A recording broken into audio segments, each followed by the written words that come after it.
পাক্কা ধান মানে আর 2-4 দিন গেলে আরও একটু ভালো হতো, আর একটু খনখনি হয়ে ভালো হতো, আর জমির নিচেটাও ভালো কাদা কাদা শুকিয়ে যেত বেশ।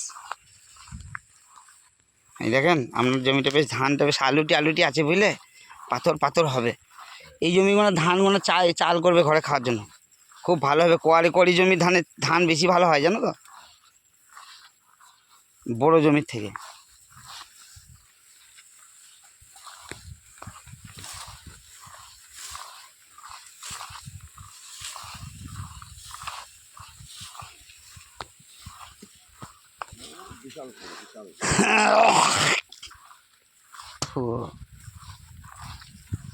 এই ধানগুলো এই জমি থেকে হাঁটিয়ে দিয়েছে ভালো করেছে, না এই যে ঝরে যেত।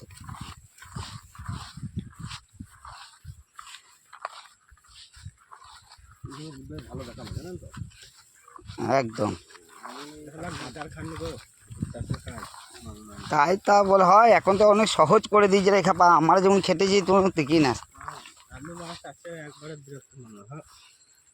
চাষের কাজ সবাই, সব ব্যবসায়, আমাদের সব ব্যবসায় ভালো লাগে। হ্যাঁ, ও ব্যবসার মতো কি আর হয়। 2 ঘন্টা 1 ঘন্টা কাজ আছে, এটা সিজন কাজ তো, মাঝে মাঝে এটাও করতে হবে, নিজের যেটুকু আছে। এবং এটা তো জীবিকা না, ওটা করে করবো না তো ভাতের চাল। এই দেখো ঠ্যানটা দেখুন শুয়ে আছে দেখো।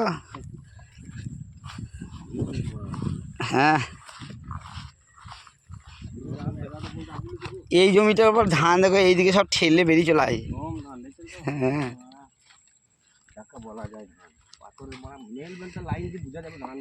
হ্যাঁ, আর এই ধানগুলো ঝরা বসে চেরাত চেরাত চেরাত চেরাত করে মেশিনে দিলেই ঝরে যাবে।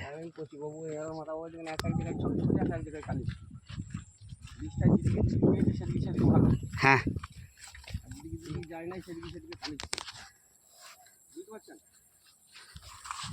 মানে চাপানটা বেশ ভালো করে দিতে পারে না। হ্যাঁ, হ্যাঁ, হ্যাঁ,